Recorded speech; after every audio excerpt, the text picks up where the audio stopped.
My name is Melissa Giller. I am the Chief Marketing Officer for the Ronald Reagan Presidential Foundation and Institute. Thank you for being here this evening. In honor of the men and women around the world who defend our freedom, if I could ask for you to please stand and join me in the Pledge of Allegiance. I pledge allegiance to the flag of the United States of America and to the republic for which it stands, one nation, under God, indivisible, with liberty and justice for all. Thank you.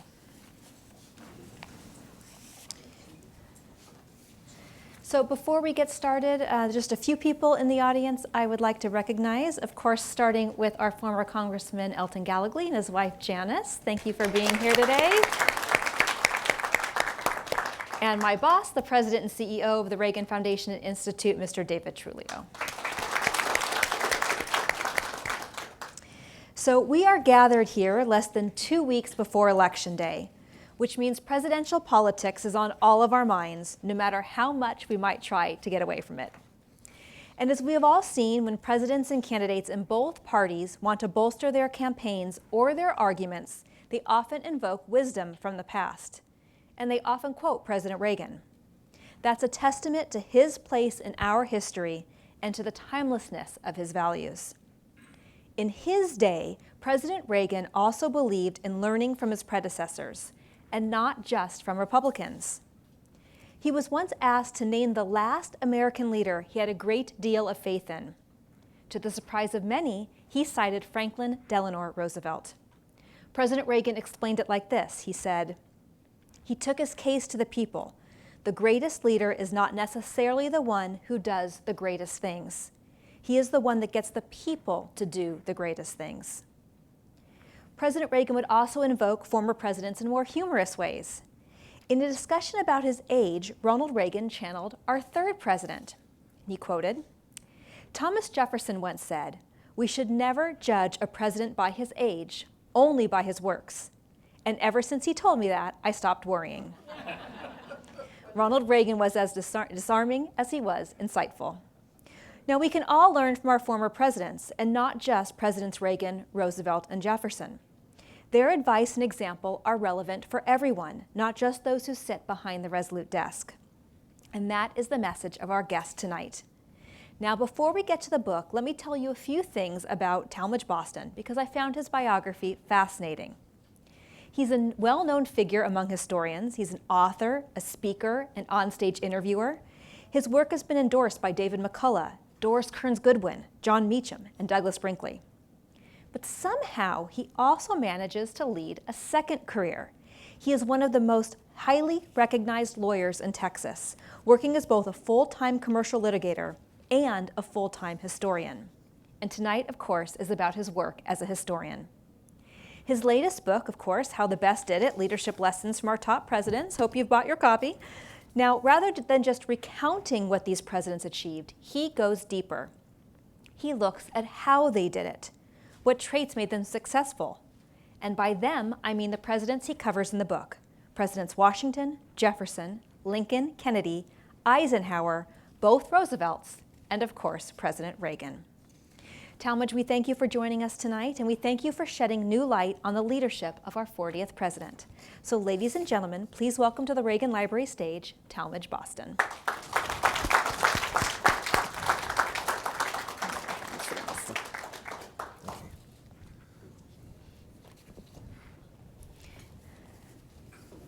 So thank you for joining us today.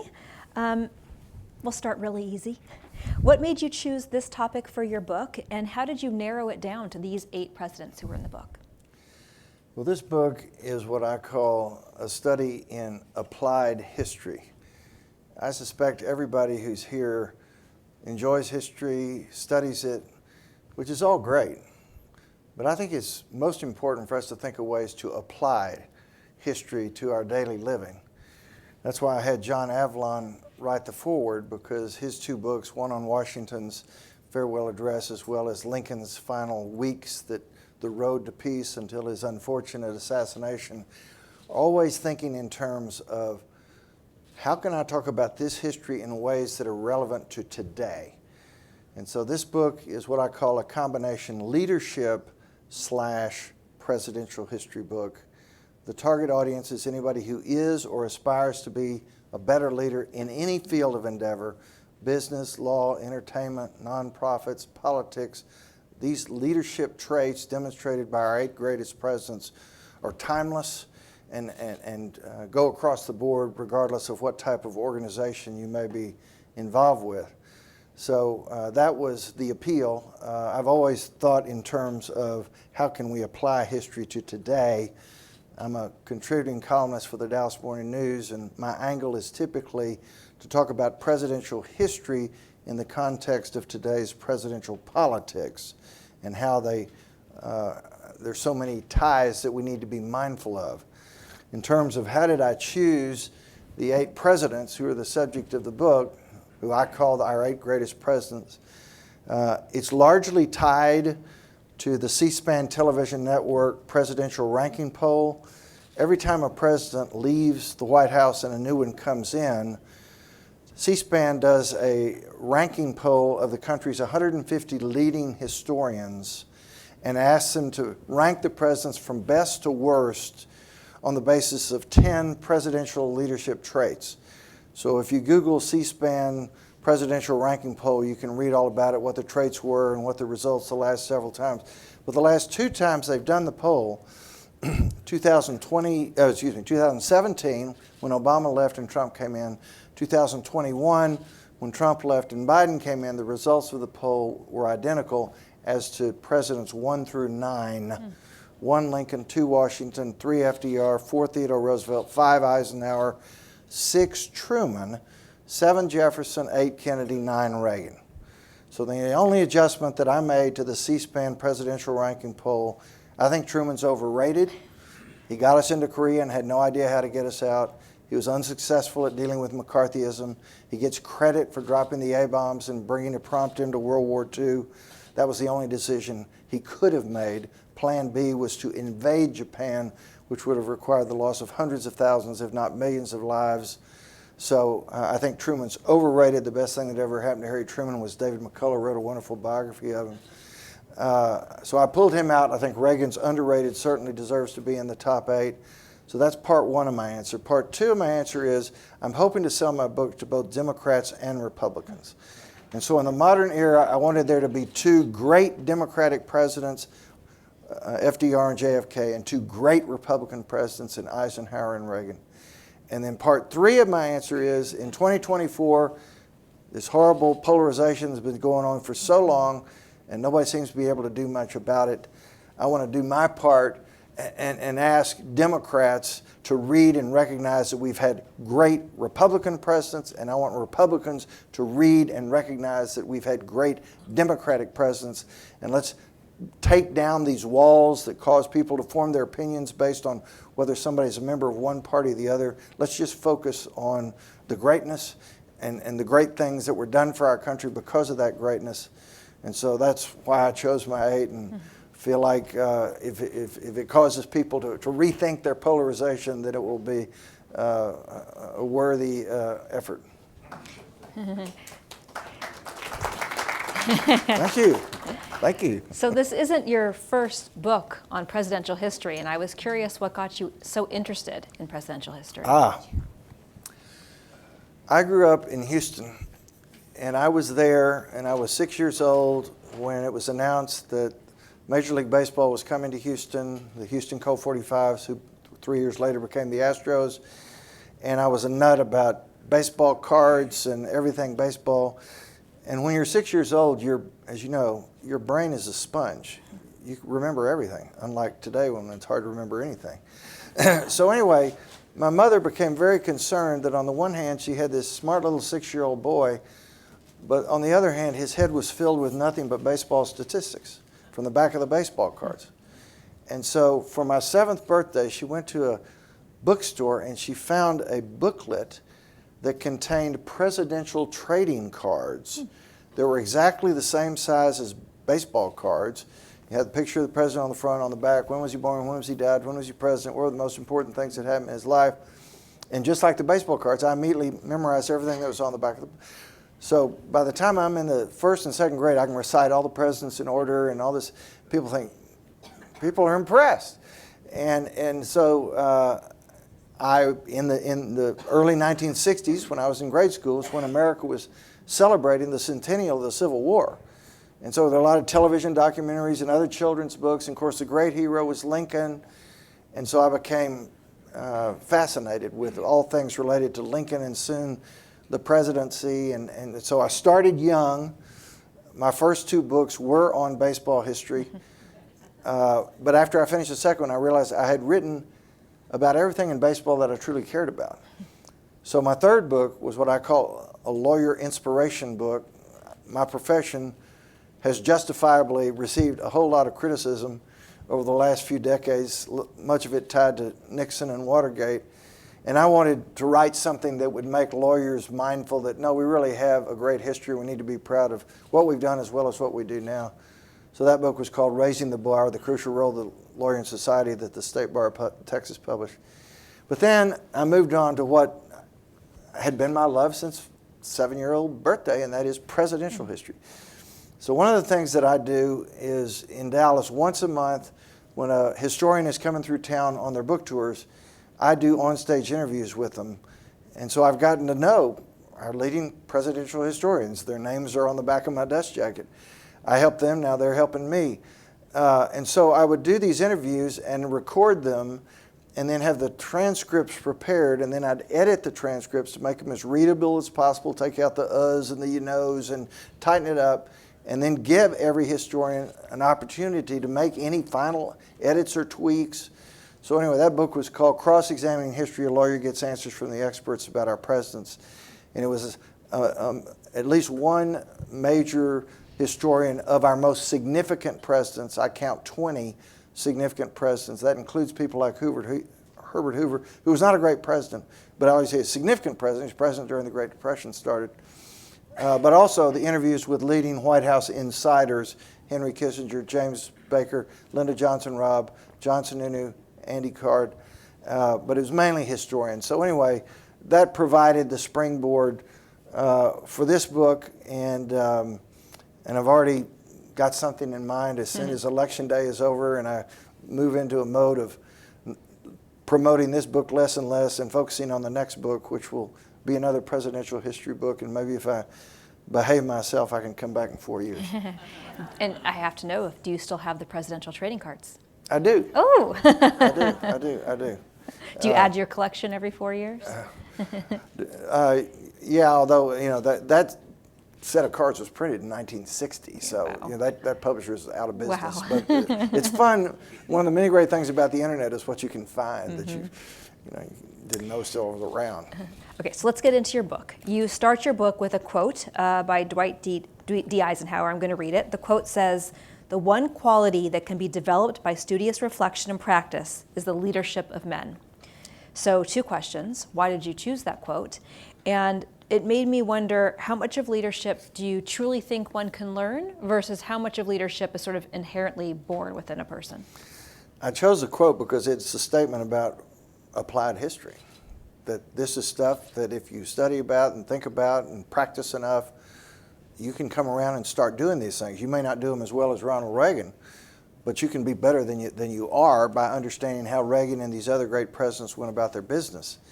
At the end of every one of my 8 chapters on the 8 presidents is what I call personal application, which is a series of questions for the reader to ask him or herself, how am I doing in these leadership traits that I just read about in this chapter on Reagan or Washington or Jefferson?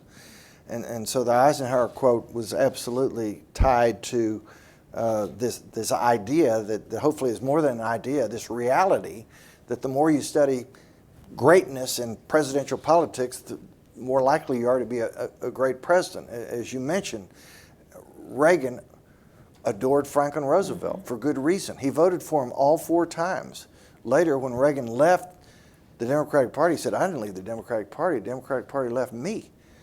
But there were so many things. In fact, in the Reagan chapter, I have a series of bullet points, the incredible number of similarities between Franklin Roosevelt and Ronald Reagan. And Reagan liked to quote Franklin Roosevelt in his speeches. I mean, he was a bona fide hero. And like Franklin Roosevelt, he was great as a matter of public oratory, but he was also great as a matter of a calm voice on the radio. that enhanced his connection with the American people. So do I think this stuff can be learned and taught? Yes. Yes, it's great to have certain natural traits that increase the likelihood that you'll be an effective leader. But people obviously think many of these traits can be learned, improved, so on. Go to any bookstore and say, show me the books on leadership. There's tons of them. There's always been tons of them, and that's because people truly believe that the more you study our great leaders, the more likely you are to have a good idea of what you need to do to be a great leader. I mean, it's like if you want to be a great basketball player, read up on Michael Jordan. If you want to be a great singer, read up on Barbra Streisand. If you want to be a great president, read up on our greatest presidents. So I feel very strongly that these are things any leader, whether you're aspiring president or aspiring president of your company or your nonprofit or whatever, that you start thinking about these things. For example, Thomas Jefferson. Jefferson came in a very divided country after John Adams' very divisive presidency, where we'd had the Sedition Act, which made it a crime punishable by incarceration for anybody to criticize President Adams or any Federalist policy. Fortunately, the Sedition Act expired by its own terms at the end of Adams' term. But here's Jefferson. Day one of his presidency, the country's totally divided. And in his inaugural address, he says, look, folks, we're all Federalists, we're all Republicans, i.e. we're all Americans, and we better start thinking that way or else this country isn't going to make it. And so he implements these Jefferson dinners, 2 to 3 dinners every week for 8 years, where he brings Federalists and Republicans and serves them lots of wine and great food. But there's a rule. We will not talk about hot-button issues. We'll talk about history, literature, music, our families, what we do for a living. We'll talk about what people talk about when they want to be friends. That's how you build relationships. Politics is relationships. That was one of the greatest traits of Ronald Reagan. That's why there were so many Reagan Democrats. That's why he totally blew away Jimmy Carter and Walter Mondale, because he knew how to cross the aisle. He knew how to build rapport with people on both sides of the aisle. And that all stems, the great start of this movement was really Thomas Jefferson and these Jefferson dinners. Google Jefferson dinners. There's a movement in this country now for people to get together, be able to have civil discourse and show mutual respect and show that even if we may disagree on some political issues, we can have great fellowship and great friendship. And Reagan got that, and that's why he was such a master of building this national consensus in support of so many of his policies. And Jefferson really set the tone. And of course, Lincoln set the tone, and Franklin Roosevelt, tons of Republicans were supporting him. So Reagan, as a student of history, knew what the great presidents had done to get this broad-based support that unfortunately seems to have slipped away from us in the 21st century. Yeah. So speaking of Ronald Reagan, we are going to turn everyone's attention to that screen over there for just a minute.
That story is in my book.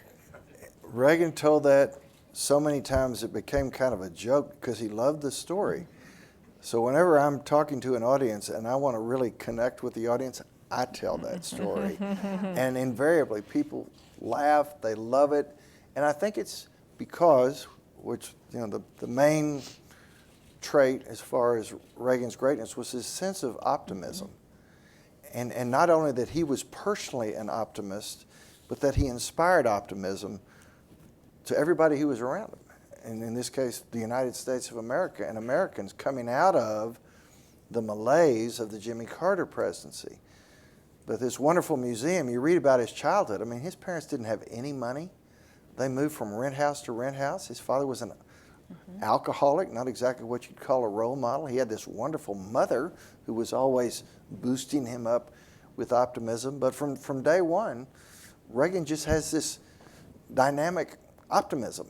And that's why he loved to tell that story, because it says everything about the nature, the difference between the optimist and the pessimist. I mean, one of the things in reading about his first presidential election against Jimmy Carter, Carter had really been a pessimistic president. I mean, he acted like our best days are gone, we're not coming back, everybody needs to lower their expectations. And Reagan hated that thought. And in fact, one historian says he hated pessimists as much as he did communists. And I think that's, I don't want to spend my time with pessimists, because pessimists don't move any mountains. Only optimists move mountains. And he got it. And that's why he was such an amazing president. And I'm so glad I'd never seen the video of that. I've read of it, I've never seen the video. And as you said, he told it so many times. There's, a zillion speeches where that story's in. But, and it always worked. Yeah. It always worked. So in the chapter about George Washington, and you're talking about his leadership traits, you mentioned two leadership traits that are actually my favorite traits in a leader, the ability to learn from your mistakes and the importance of humility. How did Washington embrace those traits? Well, his mistakes took place, for the most part, when he was a soldier, and obviously lived in America, but we hadn't had our independence. So he's with the British Army, and they're fighting the French and the Indians in the French and Indian War, and he's incredibly courageous. He has horses shot out from under him. He has bullet holes in his hat and his uniform. It was a providential miracle that George Washington survived the French and Indian War. And he would lead men into battle and bullets flying everywhere, and somehow he never got hit. But he was pretty proud of what he was doing, so he became a real aggressive self-promoter and kept reaching out to his British superiors to raise his rank and give him more recognition, and they kept rejecting him. And he kept doing it, he kept rejecting it. So the first trait on George Washington, learned from his mistakes. After that French and Indian War, nobody ever accused him of being a self-promoter before. In fact, he was the exact opposite. He never campaigned for any major office, and yet, here's the guy who got chosen unanimously to be the head of our Continental Army during the American Revolution, unanimously to be the chairman of the Constitutional Convention in 1787, unanimously by the voters and electors to be first-term president, and unanimously second-term president, without ever campaigning or promoting himself. So that was obviously huge, and that's why one of the many reasons he's so favorably remembered, because people don't think of him as being a self-promoter, saying this is a guy who left the Continental Army and went back to Mount Vernon. And the King of England said, well, he must be the greatest man in the world. I mean, if you just led our American military to victory in the Revolution, most people would want to just keep on being the head of the country. And he went back to Mount Vernon. And then, of course, after his second term, he does the same thing. He could have had a third term, but he said, no, I'm ready to go back to Mount Vernon. He was relinquishing. He was the exact opposite. And so, and that's part of the humility. It's like, no, I'm not aspiring to be in the business of grabbing power or holding on to power beyond my time. And I'm ready for successors to do their part and spend their time at the head. So those traits are actually linked. Mm-hmm. Now, in each chapter, for those of you who haven't read the book yet, you talk not just about the leadership attributes that are great about the president, you also mention some of their flaws. And in Thomas Jefferson's chapter, you quote Jon Meacham, and you say, Jefferson represents the best of us and the worst of us. Can you explain that?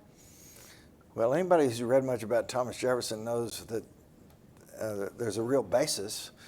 I mean, on the one hand, Declaration of Independence contains the American creed, all men are created equal, great third president, Louisiana Purchase, brilliant political thinker, founder of the University of Virginia. So many reasons to admire the life and work of Thomas Jefferson. I've talked about how he brought the country together through these dinners that brought the walls down, such that after Jefferson's 8 years, he gets succeeded by his best friend Madison for 8 years. He gets succeeded by his little brother figure Monroe for 8 years. Then there's a 4-year window for John Quincy Adams, but then there's 8 years of Andrew Jackson.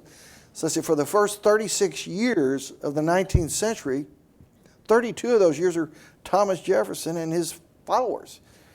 He got America just to believe wholeheartedly in his vision for America, as evidenced by all those two-term presidents that followed him, who were his disciples. But obviously we now know all about what was going on at Monticello and the saga of Sally Hemings and his reluctance to even think about freeing his slaves. He did fulfill his commitment to Sally Hemings. Upon his death, the children that he had sired through her were freed, but it's hard to think about what that was like. I mean, on the one hand, there were many slave owners who thought they owned their slaves and thus they could do whatever they wanted with them. In fact, as many serious history lovers in this audience know, Sally Hemings and Thomas Jefferson's wife had the same father. They were half-sisters. And so anyway, he wasn't the only guy who was deciding that that's what he wanted to do, but it's the worst. It's not the way. It's among the worst things you can imagine one human being doing to another, and he did it for an extended period of time, like over 40 years. So and just the whole hypocrisy of all men are created equal, and yet I got to have all these slaves, and I'm committed to slaves. And he said, no, slavery's evil, but we're not going to solve it during my lifetime. And I've got this big plantation, Monticello. The only way we can make it work is with workers, and I don't have that many children, and there weren't any European immigrants to supply a workforce. So the only people available to be in the workforce were slaves. It was permitted under the Constitution, so he could rationalize it and justify it. But it's not something that we look back with pride on. In fact, we look back with sorrow, but it's just part of the American story. Now, Abraham Lincoln, he did something that really no other president has really done, especially none since him, that I can think of, that he surrounded himself, whether it be cabinet members, member of the military, his staff, with those he thought best equipped. Didn't matter what political party they represented. It also didn't seem to matter if they spoke very poorly of him and argued with him and had ill will toward him. Why do you think he did this, and how was he able to maintain grace while doing it? Well, my book, 8 Presidents, an average of 3 leadership traits per president, a total of 24 different leadership traits that are covered in this book. And I could make an argument that Abe Lincoln had all 24. And I can't make that about any other president. And one of Washington's traits that I talk about is his incredible integrity and thus credibility. Well, obviously I could have said that about Lincoln. I could have said that about all these others. So I had to look for something that was unique to Reagan that I really wanted to profile. And so the traits for Lincoln, I talked about his magnanimity in terms of all these people, whether his team of rivals cabinet, whether it was the Union generals, whether it was his very difficult wife, Mary, who were just day in and day out creating all kinds of problems. And yet he never took the bait. He always took the high road. He was always conciliatory.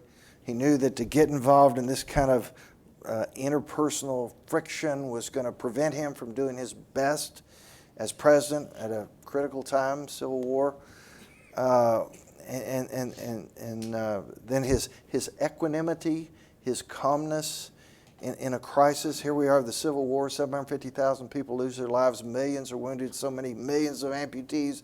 This is the worst possible time in American history. And yet he never lost his cool, he never lost his panic. And then the third trait I talk about is how he was, when he made a promise, he always kept it. Many of you have read Stephen Covey's The 7 Habits of Highly Effective People, and then he wrote a follow-up called The 8th Habit, and he said, I could put all of those 7 habits together and make it one, and that is somebody who makes and keeps his promises. And that was Lincoln, so I talk about that in the chapter. But just operating on a higher plane, I talk in the book how you can make an argument, a good argument, that Lincoln was a genius in 4 different areas. Number one, he was a legal genius. He was a top trial and appellate lawyer, very successful, knew how to talk to juries, knew how to talk to judges, appellate judges, knew how to cross-examine witnesses, knew how to get the best results, knew when to settle when the facts were bad. You could also say he was a political genius. Here was a guy who had 1 2-year term in Congress, and then next thing you know, he's President of the United States. So how he maneuvered to develop a national following that caused him in 1860 to get the Republican nomination and then win the election and then win a second term when he's been president during this disastrous war. And then third, you could say he was a military genius, because here he is, he got the Civil War, these generals in the Union Army, they're all top graduates of West Point. He assumes they know how to fight a war, but they don't. And they don't want to engage in battle, most famously McClellan. And so Lincoln says, I'm the commander-in-chief. So he goes over to the Library of Congress and reads all about military history, military strategy, and devises the whole new approach, the hard war, finds his general in Ulysses Grant, wins the war. And then fourth and finally, a little known or lesser known area of genius, he was a theological genius, recognized as such by Reinhold Niebuhr and others. And I'm sure you had Jon Meacham here, his most recent book on Lincoln, And There Was Light.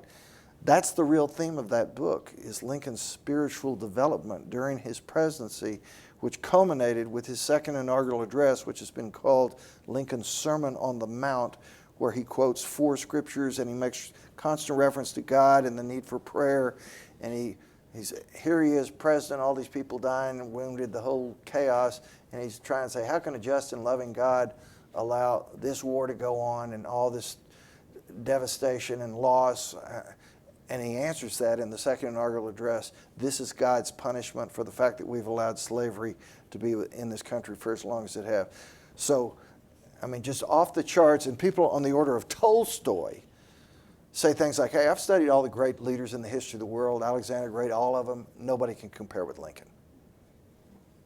So that's why Lincoln is second to Jesus in the number of biographies about Abe Lincoln. And there's always a new angle that's so much fun to go into when we have great historians, whether Ronald White or Jon Meacham.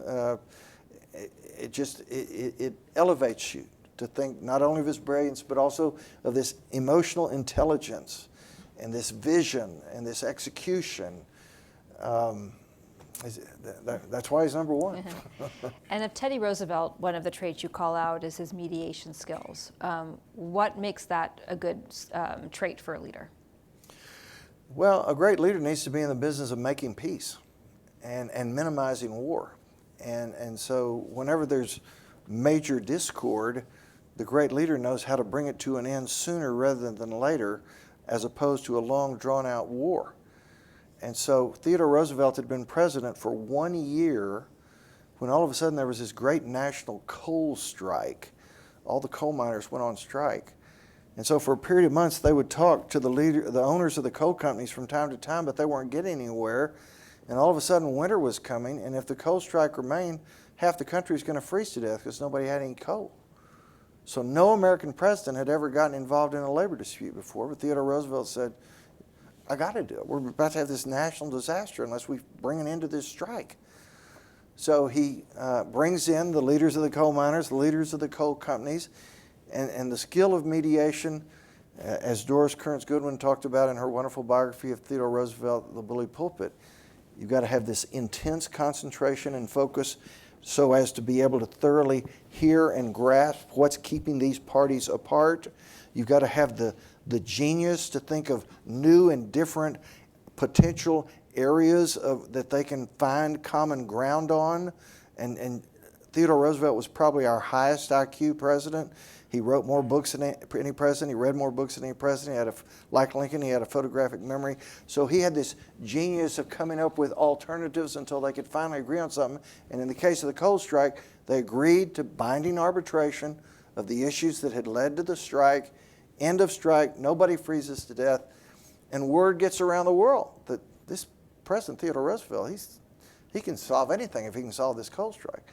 So Japan and Russia are at war. People are dying. And they can't figure out how to begin to end this war. So they called Theodore Roosevelt into action. He does the same thing. He listens, he talks, he brainstorms, he creates potential ideas and brings an end to the Japan-Russia war and wins the Nobel Peace Prize.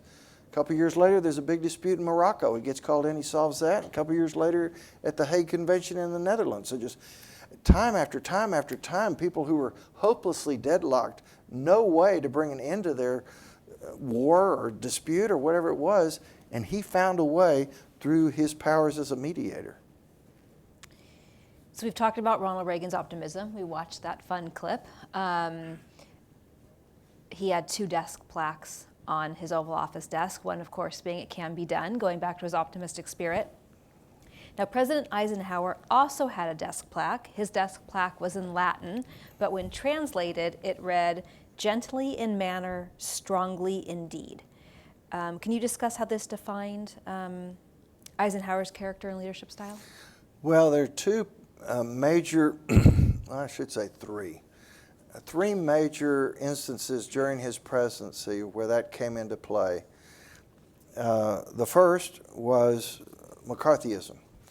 Harry Truman had been the president when McCarthy reared his ugly head and brought on the Red Scare and no basis, and yet, Truman's approach was to go head to head with him and insult him and call him a liar and all this stuff, and all that did was seem to elevate McCarthy's stature.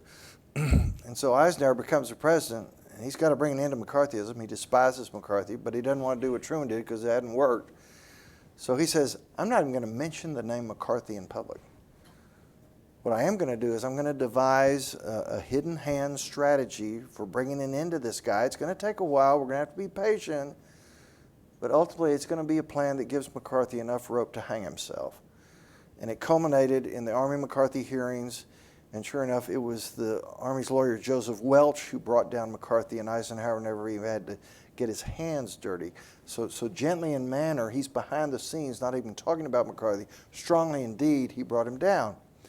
Another example, October 1956, a month before the election that would lead to Eisenhower's second term, our great allies, England, France, Israel, join forces, invade Egypt and seize the Suez Canal. And they do it even though Eisenhower has told them beforehand, don't do that. You're going to invite the Soviet Union into the Middle East. You're going to disrupt the balance of power in the Middle East. Do not do that. But they did it anyway. They thought, well, we've always been friends before. We were allies in World War II. We can get away with this. This is what we want to do. Well, as soon as they did it, Eisenhower goes to the United Nations. He gets severe economic sanctions imposed. This disrupts those countries. All of a sudden, they can't get access to all the oil they need. They reach out. President Eisenhower, we need some oil. He said, you should have thought about that before you invaded the Suez. You're not getting anything from us. Then their economies are disrupted. They said, President Eisenhower, could you loan us some dollars to help stabilize the British pound? He said, you should have thought about that before you invaded the Suez. You're not getting anything from me. That brought on a ceasefire, but the troops wouldn't leave. They wouldn't withdraw their troops. So that really ticked Eisenhower off. So he instructed his Secretary of the Treasury to go out into the marketplace and buy up all the British pounds that could be purchased. And he did. As soon as he finished that, he called the British Prime Minister and said, if you don't get all those troops out of the Suez right now, I'll drive your pound down to 0. within a nanosecond, those troops were withdrawn, gently in manner, strongly indeed. And then third and finally, read about his handling of Little Rock and how Orville Faubus, wasn't going to allow the Little Rock 9 black children into the Central High School and was going to defy Brown versus Board of Education and thought he could get away with it. And Eisenhower gently had conversations with Faubus, but gently, got the needed court orders and then finally sent in the U.S. military to allow the Little Rock 9.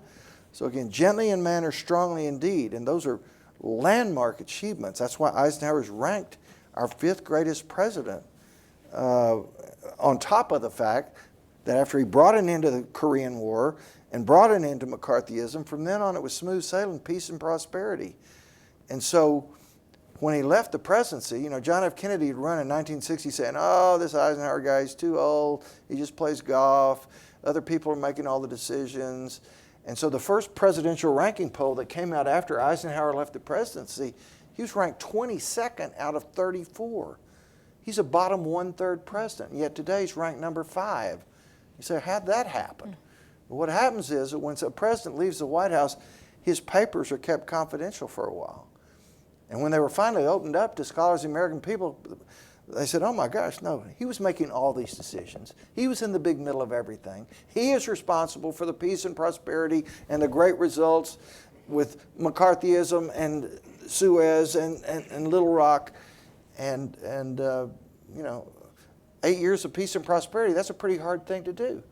So Jon Meacham's next book, I just learned the last couple of days, is going to be on Eisenhower. And what a great subject matter. He is, so many times people say, Eisenhower, our 5th greatest president? I had no idea. Eisenhower was the first major figure to recognize Reagan's greatness. That 1964 A Time for Choosing speech, a week before the Goldwater election, when Reagan electrifies the world, and here's this presumably fading television movie star, all of a sudden is the most dynamic political speaker people had seen in quite some time. And Eisenhower seized on it and thought to himself, oh my gosh, we Republicans, we chose the wrong guy. We got Barry Goldwater. We could have had Ronald Reagan.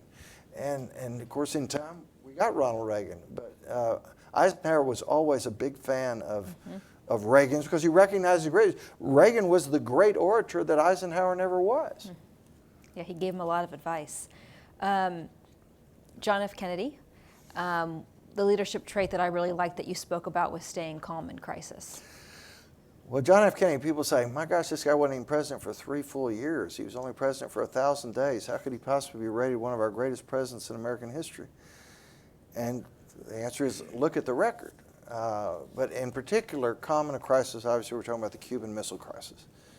And going back to this idea of learning from mistakes, 3 months into JFK's presidency, we have the Bay of Pigs fiasco, where Kennedy has approved of sending these guerrilla insurgents who'd been trained by our CIA into the Bay of Pigs, and they're immediately seized and taken over by Castro's army, and it's just an international embarrassment. But back to the trait of Washington, Kennedy learned from his mistakes. His mistake had been, and he thought he should rely on the advice of the Joint Chiefs of Staff and the military leaders who were all saying, oh yeah, this is going to work, this is going to work, yeah, these insurgents, they'll get in there, and we know there's a lot of people in Cuba who don't like Castro, and man, when they see these insurgents, they're going to grab their guns and they're going to support them, and we'll defeat Castro's army. No, that's not the way it works. Look at same exact thinking that John Brown thought that by with 13 people going into Harper's Ferry, that all of the anti-slavery people across the country would immediately grab their arms and support this revolution. Exactly the same. But anyway, to Kennedy's credit, he knows it's a disaster. He knows he's responsible. He gets on national TV and says, folks, I blew it. I take responsibility. I'm the commander-in-chief. It was a bad decision, and I'm embarrassed, and all I can say is it'll never happen again. Miraculously, his approval ratings go up because he took responsibility for having screwed up. Isn't that a nice thing to think about when people, great leaders, can actually accept, as Reagan finally did on Iran-Contra? But anyway, so he learns from those mistakes, and then along comes the Cuban Missile Crisis, and he, with all these military leaders saying, we need to invade Cuba, we need to bomb Cuba, bring on World War III, bring on nuclear holocaust, and Kennedy opts for this blockade strategy, which prevents any missiles from coming into Cuba, and then he has these detailed negotiations with Khrushchev, which leads to the trade. We take our missiles out of Turkey, they take their missiles out of Cuba, nobody loses their lives, happy ending, no World War III, no nuclear holocaust. And at all times, John F. Kennedy and his brother Robert Kennedy, who was his Attorney General, unbeknownst to anybody else, was secretly recording the meetings of his executive committee. And the reason they did it was they wanted to have a record of it because they thought down the road they'd need to jog their memories when it came time to write their memoirs. They assumed that these recordings were going to be their own personal property and that they could do with them what they wished.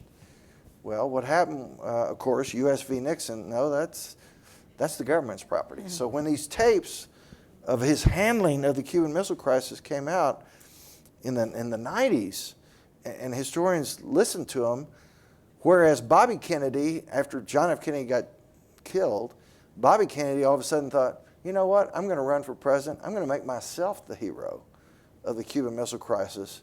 And this is all well documented and recognized. But then, of course, Bobby Kennedy got killed. So anyway, when they listened to these tapes, they realized Bobby Kennedy wasn't doing anything to bring an end to the Cuban Missile Crisis that amounted to anything. It was John F. Kennedy who was the cool head in the room, who kept things under control, who listened but made the best final decisions. And now these tapes absolutely establish that.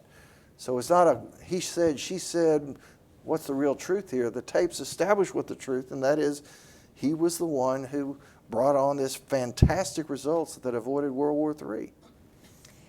So we have time for maybe one or two audience questions. So we're going to go there next. But my last question before we do that is looking at the 8 presidents, looking at great leaders overall, whether they're a president or not a president, are you able to distill like the one top leadership quality you think is most important in a leader?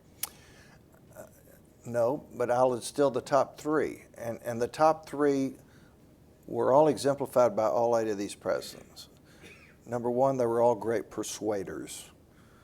To be a great leader, you got to be a great persuader. Now, some of them were great orators, some of them weren't, but they were great one-on-one in small groups like Thomas Jefferson and Eisenhower and George Washington and Theodore Roosevelt. Secondly, the great leaders have self-awareness. They know what their strengths are and they know what their weaknesses are. They think of ways that they can use their strengths. Reagan knew he was a great public speaker, a great persuader, and so he was always thinking of ways to use that extraordinary skill. But he also knew his weaknesses. He knew he wasn't a detail guy. He wasn't an organizer. So thank goodness, when you have this self-awareness and you know this isn't exactly my strength, you bring in somebody who's strong in the area where you're weak, who can diminish that weakness. In Reagan's case, he brings in James Baker, his White House Chief of Staff, who's the ultimate detail guy and who stays on top of everything. And that's why his first term is so extraordinarily successful. And I think both Ronald and Nancy Reagan said that had Baker stayed on as White House Chief of Staff the second term, there never would have been an Iran-Contra. So anyway, self-awareness. And then number 3, and this is the one that really should make us stop and think in 2024, all 8 of these presidents directed their policies toward the great American middle.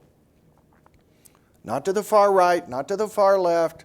They realized this is how you make government work. You direct it to the great American middle. Per Ronald Reagan, you recognize you got to compromise somewhat off your principles if you ever want to make a deal. James Baker famously must have told me a half a dozen times how much Reagan would say this, almost as much as that story about the 2 boys and the optimist and the pessimist, but he would say, I'd rather have 80% of what I'm seeking than to go off the cliff with my flag flying. You're never going to get everything, and that's the problem with so many of today's politicians. They think they're a failure if they don't get everything, and so they get nothing. And so we don't get the laws we need. We don't have the dialogue we need because there's an unwillingness to compromise. So to me, those are the three T's: effective persuader, self-awareness, and directing and recognizing the great American middle and making sure that's who you're talking to instead of people on the extremes.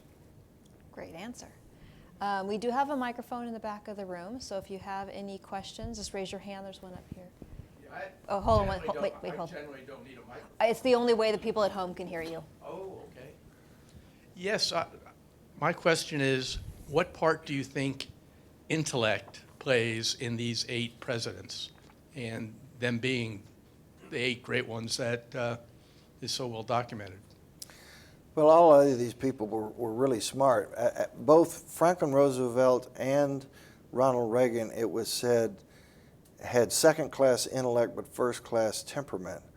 Although, as I explained, particularly in the Reagan chapter, he had a different kind of intelligence, unique perhaps, in terms of seeing things that other people didn't see. I don't know if that's a matter of intellect or if it's a matter of vision, or if it's a matter of being able to execute on the vision. But certainly, you don't want dummies in a leadership position. Ideally, you'd like to think that whoever the leader is the smartest guy in the room. Mm-hmm. Getting back to your question on Lincoln and the team of rivals, it didn't take long for the team of rivals to realize, even though we thought he was kind of a hick lawyer from Illinois who'd only been in Congress for 2 years, you didn't have to be around Abraham Lincoln very long to realize, no, he really is the smartest guy in the room. Same with Dwight Eisenhower. He really was the smartest guy in the room. Kennedy was brilliant. Theodore Roosevelt, I said, the highest IQ. But I mean, Washington never even went to college, but he was a great decision maker. He was a voracious reader. He was very thoughtful. He was very skilled at being able to take these conflicting viewpoints. I'm sure most people in this audience have seen the musical Hamilton. And you know that Secretary of the Treasury, Alexander Hamilton, and Secretary of the State, Thomas Jefferson, were in constant conflict and argument. And Washington, who viewed his job as being unifier in chief, said, look, I'm not going to, in front of this meeting, say, Hamilton, you're right, and Jefferson, you're wrong, or vice versa. That would just create more division. We don't need more division. What I am going to do is I'm going to tell you guys, go back to your office, write a detailed position paper explaining your position on this issue that you're arguing about, submit it to me, I'll read it, I'll reflect on it, I'll make the final decision. But I'm not going to be out in the forefront and taking sides, because all that's going to do is grow the division. And both Jefferson and Hamilton recognized in the final analysis, Washington was a great decision maker. Jefferson was off the charts brilliant. Lincoln, as I said, this is one of the great stories of America. Lincoln is recognized by everybody as our most eloquent president. No, not many people stop and think about, how in the world did he get to be so eloquent? This is a guy who had less than 1 year of formal schooling. As a child, he had been to the Blab school where everybody's talking at the same time, nobody's learning anything. That was it. He didn't go to high school, college, law school, nothing. How did he get to be so eloquent? How did he get so brilliant? Well, number one, for a child, he was a voracious reader. Of course, his family was poor. Everybody who lived around him was poor. People might have 3 or 4 books in their house. They didn't have bookshelves full of books like we do now. But the books that everybody had in their house were the classic books. They were the King James Bible. They were Shakespeare's plays. They were books of the classic poets. They were Aesop's fable. And Lincoln would read and reread and reread. He had a photographic memory. He'd memorize large chunks of them that he could then work into conversations and speeches. Also his 23 legal career. Literally thousands of jury trials. He argued over 400 cases to the Illinois Supreme Court. And through that, he learned, number one, how to frame an argument. If you're ever going to be in the business of making a presentation, you better know how to frame it so it's most likely to be persuasive. But also, as a lawyer, he learned you got to talk differently to different people and different audiences. You talk differently to a jury than you do to a judge, than you do to a witness, than you do to a client, than you do to opposing counsel. So when he's talking to farmers, he's talking down low. When he's talking to the elite New York businessmen at Cooper Union, he's speaking their language. That's what people can absorb. All these guys were definitely, I guess if you had to say who was the lowest intellect, it might be Franklin Roosevelt. And yet he was an amazing persuader and inspirer and optimist to get people out of the funk of the Great Depression, to get people to keep persevering through World War II, who could get people unstuck from isolationism like they were in the late 30s and early 40s, led by Charles Lindbergh, and to realize this Hitler guy is for real, and if we don't play our part, he's going to take over the rest of the world and come for us, and moving the needle on public sentiment from isolationism to internationalism. So extraordinary communication skills that causes him to be ranked as our third greatest president. So none of these people were dumb. They're all in their own ways top of their games. So we only have about a minute left, but I have one last question. So this book is really a primer on leadership. You talk about each of the presidents, you talk about the traits, you end each chapter with questions of how people can figure out how to incorporate those leadership styles into their own lives. So I'm curious, after doing all the research and writing the book, if there is a new leadership trait or style you've incorporated into your life. Oh my goodness. I guess it's just recognizing the importance in this world, in the importance of being able to build consensus and achieve resolution and get people unstuck from their perspectives, and in a mode through relationship building of getting people into a mode where they're more likely to listen, they're more likely to have mutual respect, so forth. I had a woman 2 days ago come up to me and say, I hate one of the two presidential candidates. And I said, well, 50% of the American people are supporting him. I mean, you may feel that way about that person, but in this election where it's down to the wire and it's 50-50 and who in the world knows who's going to win, you may despise either or perhaps both of the candidates, but they got hundreds of millions of people who are supporting. They must be doing something right. They must have something that causes this support that both of them have. So let's get away from the personal attacks. Let's recognize that there's different ways to look at both domestic and foreign policy, and let's see if we can have a constructive dialogue that's going to make us less angry and better listeners and more thoughtful decision makers. So that's really where I think the rubber's meeting the road, particularly in the context of the 2024 polarization. I want to thank you for coming. I want to encourage everyone to read this, not just for yourself, but maybe if you have a young adult in your life. It's a really great, as I just said a minute ago, leadership primer. So read it and pass it along. And thank you so much for joining us. Well, really my pleasure. Appreciate it.